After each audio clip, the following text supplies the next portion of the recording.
morning, class. Good morning, sir. Okay, can I request you to stand and let us pray? Perhaps the little demon is the prayer. Lastly, let us pray. In the name of the Father, and of the Son, and of the Holy Spirit. Dear Lord and Father, all now on we are about to learn.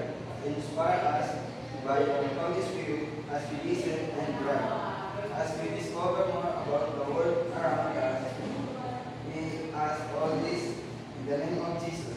Amen. In the name of the Father, the Son, and the Holy Spirit. Okay, grab the demon. Thank you. Can you sit? As I call your name, please say present. Yes, sir. Philip Valdeza. Brad Kundiman. Present, sir. Francis Palmiano. Always present, sir. Mrs. Piad. Okay? Thank you.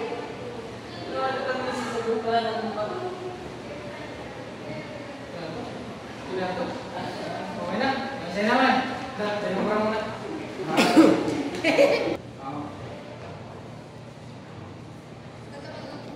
Our topic is computer system servicing, performing computer operations.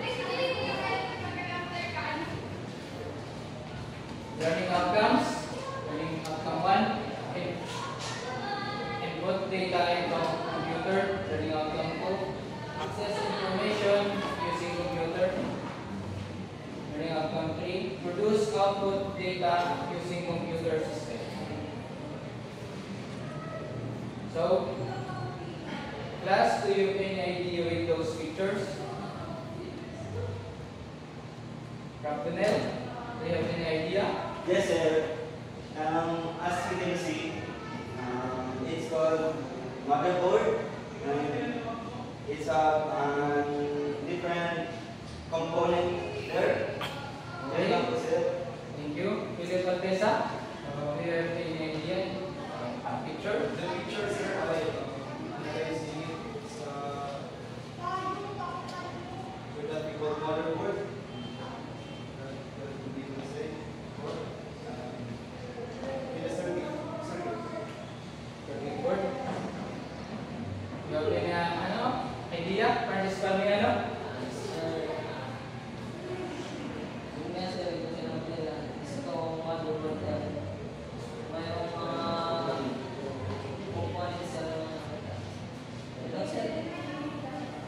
Christian, do you have any idea?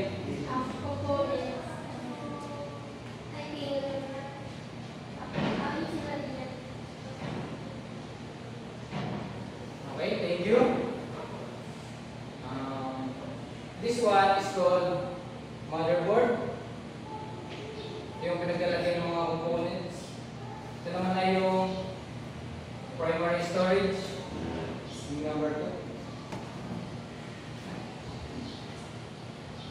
At ito naman yung expansion bus and power supply.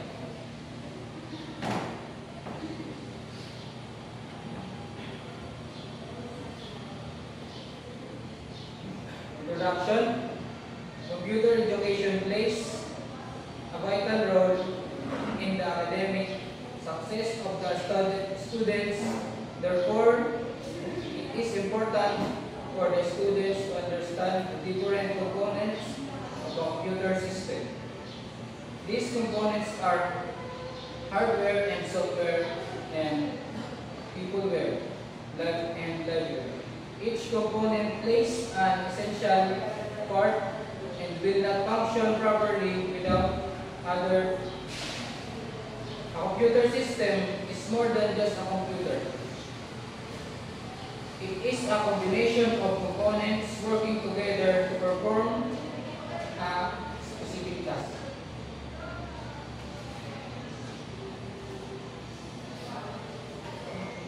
Okay. Hardware is the physical, touchable, electronic, and mechanic components of a computer system. So this is the main hardware components of a computer system. Number 1, system unit.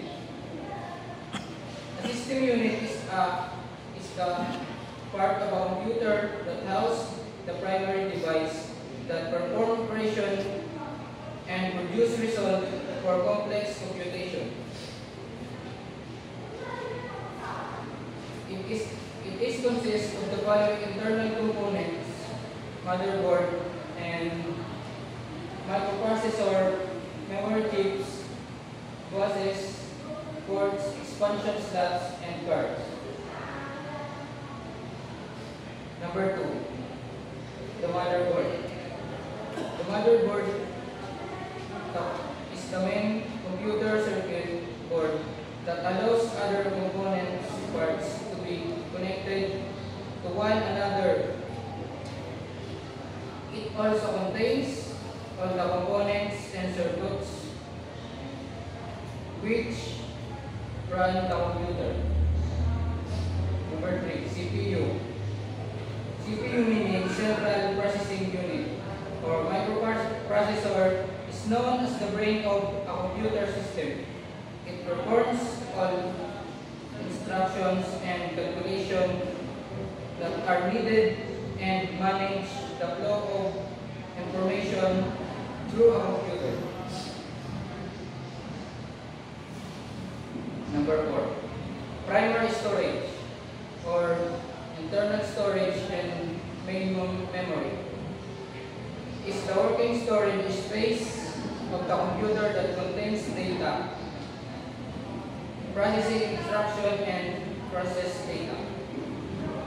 Waiting residential storage. There are 2 types of memory. Okay? Mr. Ralph Tuliman, please read number 5. Expansion bus. A bus is a data package between multiple components of the hardware within or outside of a device.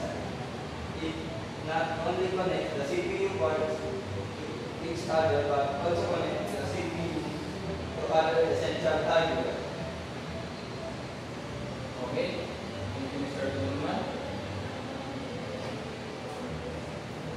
Francis Palmiano, please read number 6.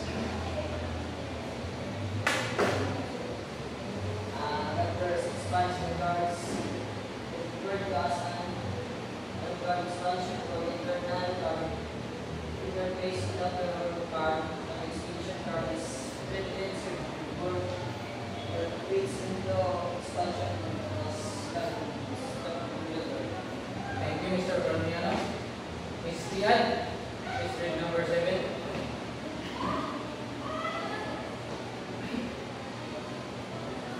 The power supply unit PSUB installed with the motherboard in the box corner of the PC case.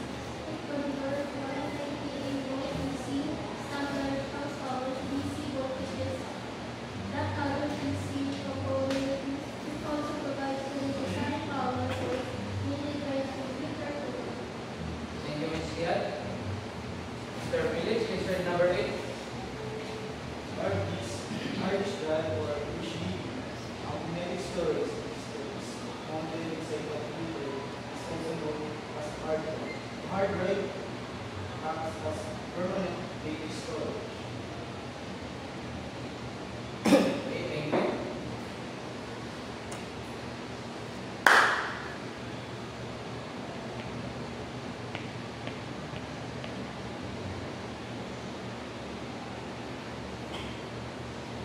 Okay, before we proceed, may ihanda po kasi yung activity.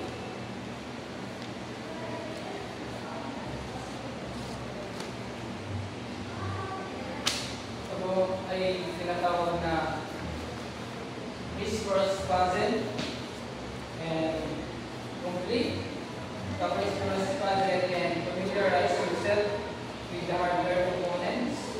You describe, write your answer into this form.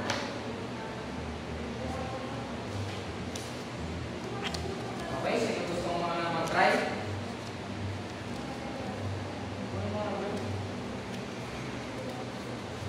Dito po ako ng mga sagot. Kaya yung dito. Mr. Palmiano? Can you please answer? Here. Okay, Mr. Budiman?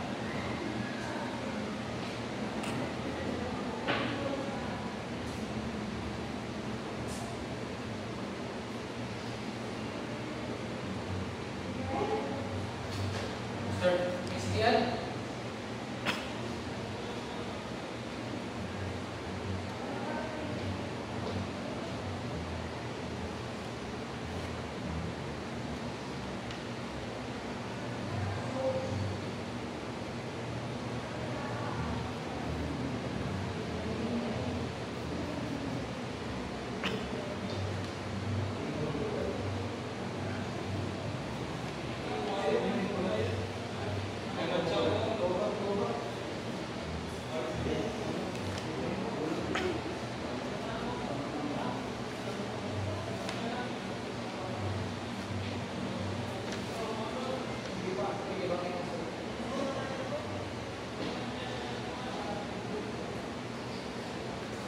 Hindi Pantesa, mamaya ka na po mag-cellphone.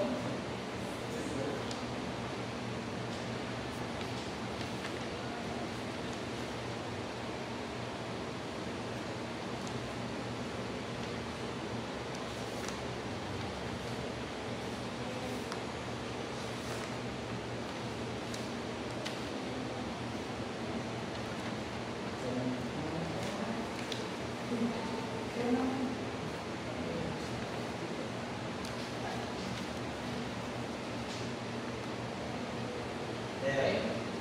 Thank you, Mr. Budiman.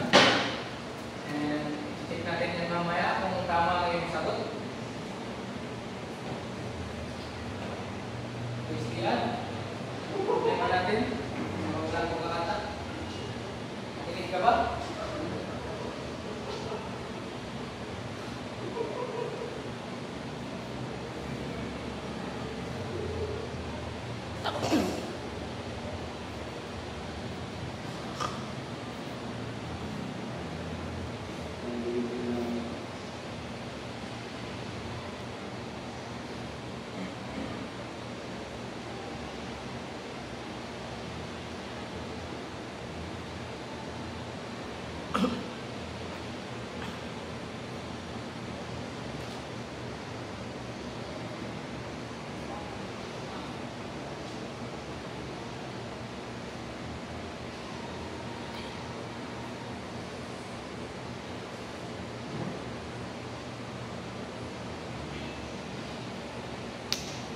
Mr. Philip Valdesa? Yung answer. Mamaya na kami mag-cellphone. Kasi bumagsak po ang patalibangan ng cellphone. Thank you, Miss Tian. Check ko mamaya yung sagot ng tama.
41. Paano masabing number 1 ay system unit? Sir, it's because the city and of course my special instinct naman. Ano po sir? Okay, thank you. Tama po ito.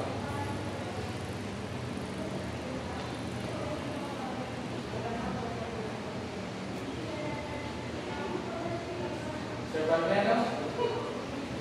Okay na po. Tingin ko. Yes, sir. Christian?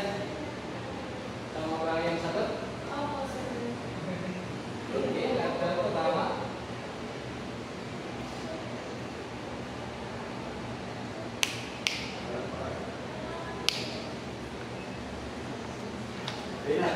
Okay, let's proceed to our next topic.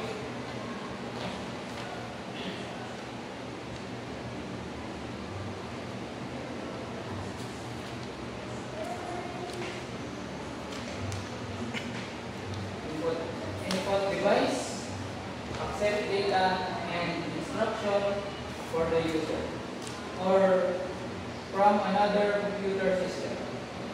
This is the two types of input device. Number 1, keyboard entry. Data is entered through a keyboard into the computer. Number 2, direct entry, a form of input that does not require data to be gave by someone setting at the keyboard direct entry device to create machine available data on paper or magnet media or feed it directly into the computer. 3 types by 3 categories of direct entry device. Number 1, pointing device. An output device used on the screen to move the pointer. Examples: mouse, touchscreen, light pen, and digitizer tablet. Number 2, scanning device. A device capable of reading paper printed or diagram and converting the information into a form that the user can use. Example: an image, scanner, and barcode. This is the example of scanning device. Number 3, voice input device, audio input device, also known as a voice or speech recognition system that allows a user to send audio signals to a computer for processing, recording, or executing commands. Audio output device like microphones allows user to speak to the machine to record a voice or negative application. Ito yung sample ng input device na yung lalagay natin sa sa atin. So, Mr. Philip, gagamit ka naman ng ganito? Ano ang iyong experience sa paggamit ng using microphone?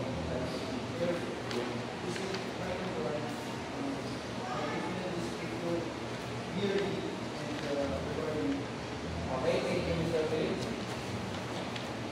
Output device. Any computer hardware component that allows show results after the computer process in the output data center. Computer display monitor. Using text and graphic displays information in visual form, the part of monitor showing the information is called the terminal for screen or video display. So, ang monitor ay ginagamit natin pag tayo ay naglalaro, nanonood ng video sa Facebook. Ginagamit natin ang monitor para mas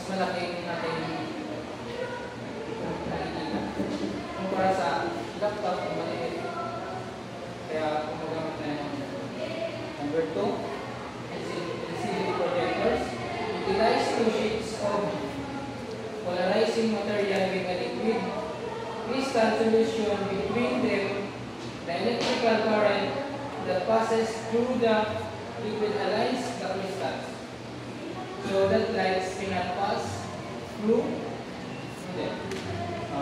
Sino na po dito ang naka-encounter ng projector? Sir, Sir? So, ano naman ang masasabi mo sa projector? based on my experience, sir, when I am reporting in front of the class, Okay. nakakatulong ang projector para mas ma-identify kung ano man ang ating nire-report. If at report topic tayo sa ating sir. Yun lang, sir. Okay, thank you, Sir Bundiman. Number 3, smart board. A type of display board or touch-sensitive transparent panel that covers the board like a touchscreen. Printer. A tool which points text or image on paper. The 5 types of printer. Number 1, inkjet or bubble. Jet printer. Number 2, laser printer. LCD and then printer or line printer and thermal printer. Sino dito ang nagpa-print? Pero si Al? Na-encounter ka na ba ng printer? Yes.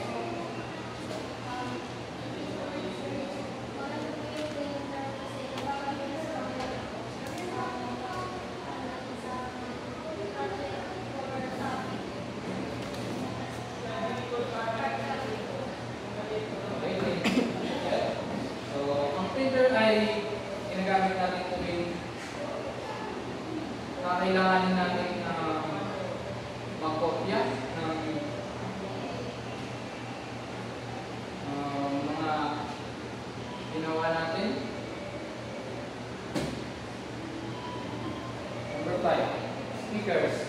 Used to play sound, this can be built into the system unit or attached to cables. Speakers let you hear music from your machine and hear sound. So, wala pa naman natin ng speaker. Ports, external connecting socket on the outside of the computer. Cable and wires. A cable is usually 2 or more wires running side by side and bonded twice or welded together to form a single assembly, but may also refer to a solid heavy cord.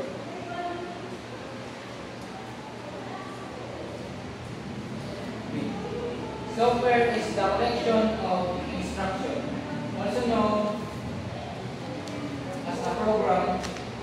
That two main types of software: system software and application software.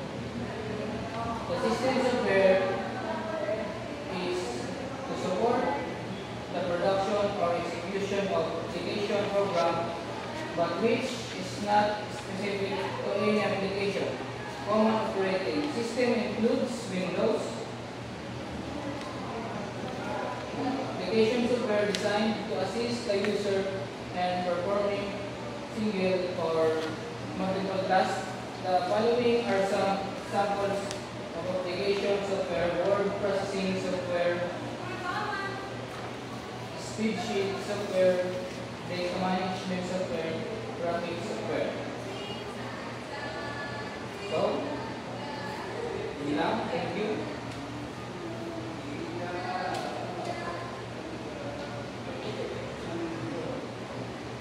So, may papa-activity ako sa inyo.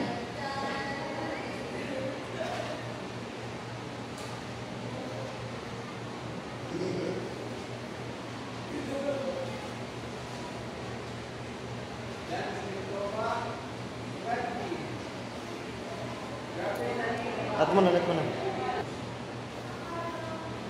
Okay? This game is called crossword puzzle.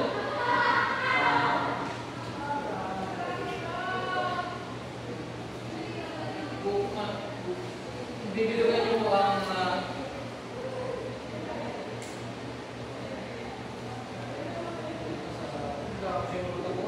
Mark. Cut. Diretso. Sinabi mo mga po, dia. Ito yung nasurat. Alam. Namark mo na. Okay, class. Ngayon ihanda ko kasi yung laro. Hanap ko ito. Ito at tuwitan mo. Bibilugan. Paris or Makayo or Maigan. Yes, sir. Ang Espanyano.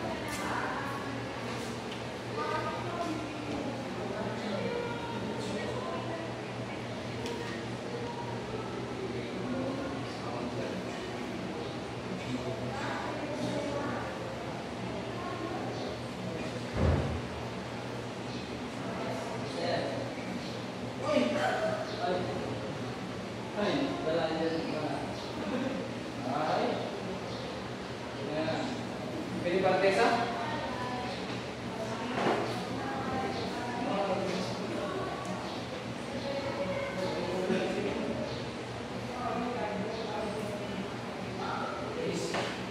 Yan. May akan po mag-set po ni Sian.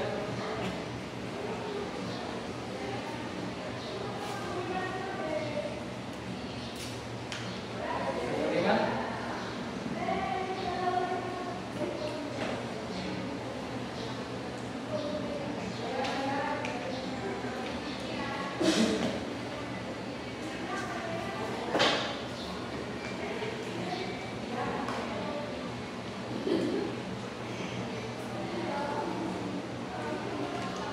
At pagkasagot niyo po niyan ay mag-quiz po tayo.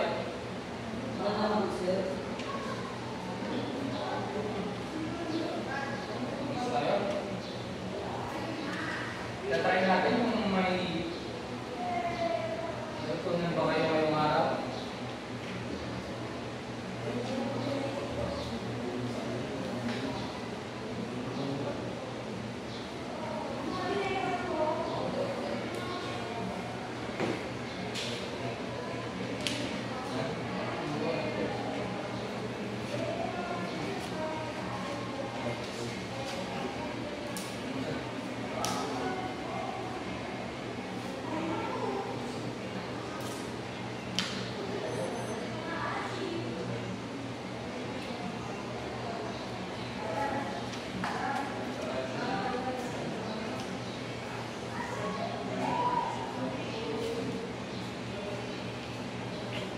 Okay, thank you, Mr. Luman.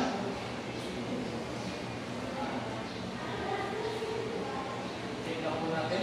Bilangin muna natin. Isa, dalawa, apat, lima, anim, pito. Okay, walo. Walang ba po yung dalawa? Mr. Valpiano?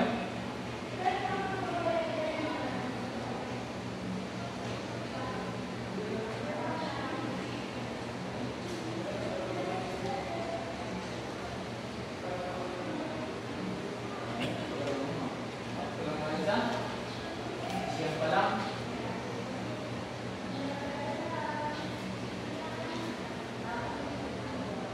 Sir. Okay, Mr. Lima. Thank you, Mr. Valpiano.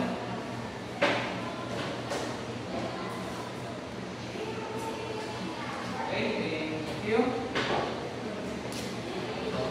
Check muna po natin. Motherboard, check.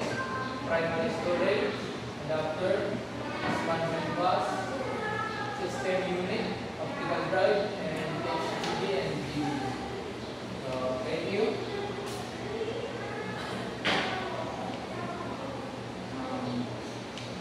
Bago po matapos,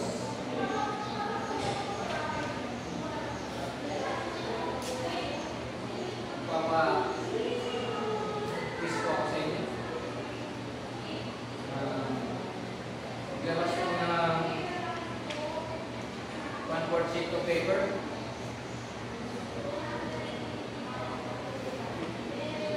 First, that, will you provide a password of paper? Practice out, okay lang ba? Yes, sir. Use of time, sir. You're hungry? Kumain ako pagkatapos kumain. Serve front to Liman. Yes, sir. What's happening?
Getting your understanding, multiple choice.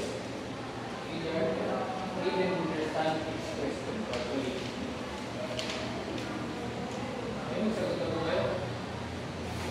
Wala na kasi yung kailangan mo. Ha? Wala na kailangan. Wala na?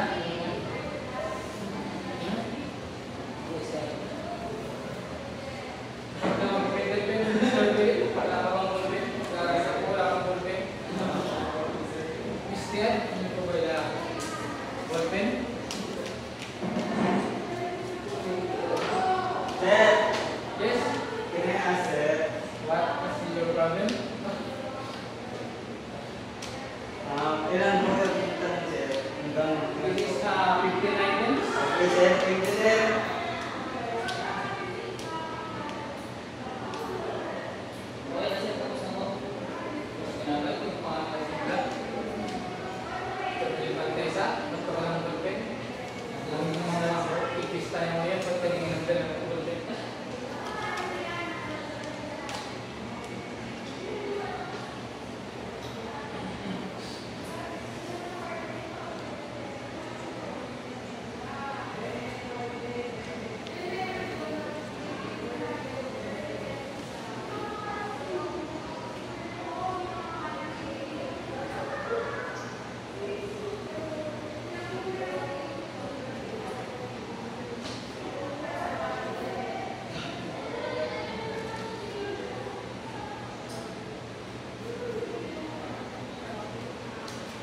Christian, nakikita mo po ba? Pili ka mong masok dito.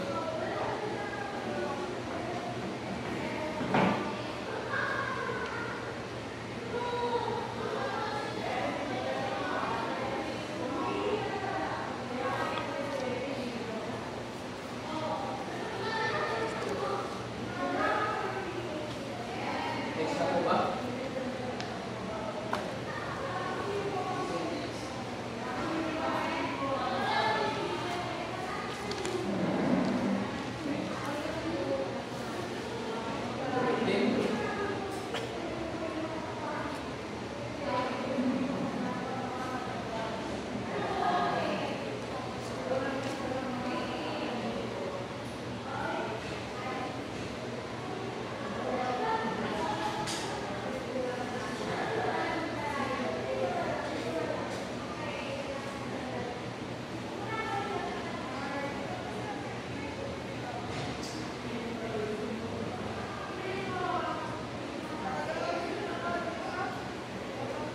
Sir, sir.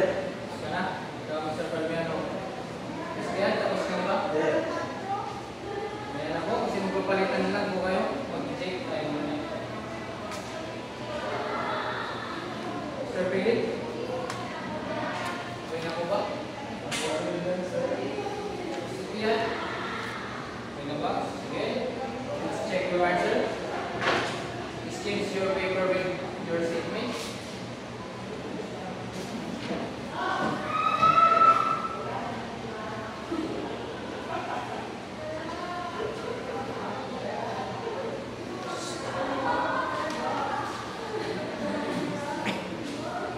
And write corrected by.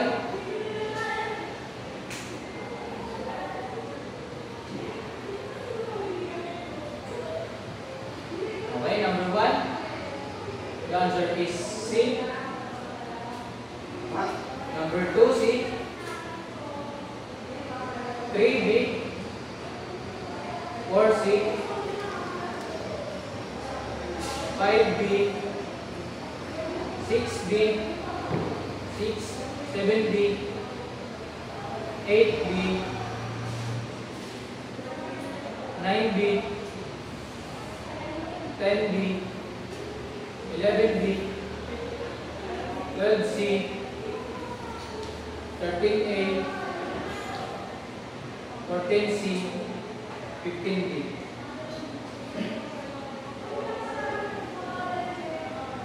Okay, tapos na ba mag-check? Yes, sir. Okay.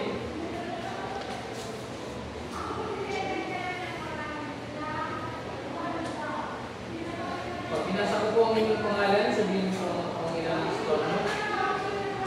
Francis Palmiano? 15. Mrs. Tian?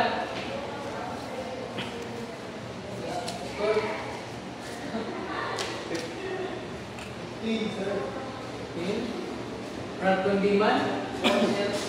4. Na medyo mababang nakuha mo, hindi ka kasi nakinig. Philip Altesa? Score? 15, sir. Okay, okay. Congratulations. Okay, doon na po natapos ang Sir, pag-double check nga po yung sagot ko, sir. Baka po naman. okay po, sir. Medyo tama mo sagot mo, pero report lang. Dapat ang kailangan mo. Okay, thank you. Ito na nagtatapos ang ano. Ano natin? Lesson. Okay, thank you. Sana may natutunan po kayo. Bago po tayo umuwi, ito po muna tayo ng prayer. Yes, sir. Francis Palmiano, please lead the in prayer. Classmate, please stand and let us pray. Name, Father, Son, and Holy Spirit. Our Father, who art in heaven, holy be thy name. Thy kingdom come, thy will be done on earth as it is in heaven. Así, por ejemplo,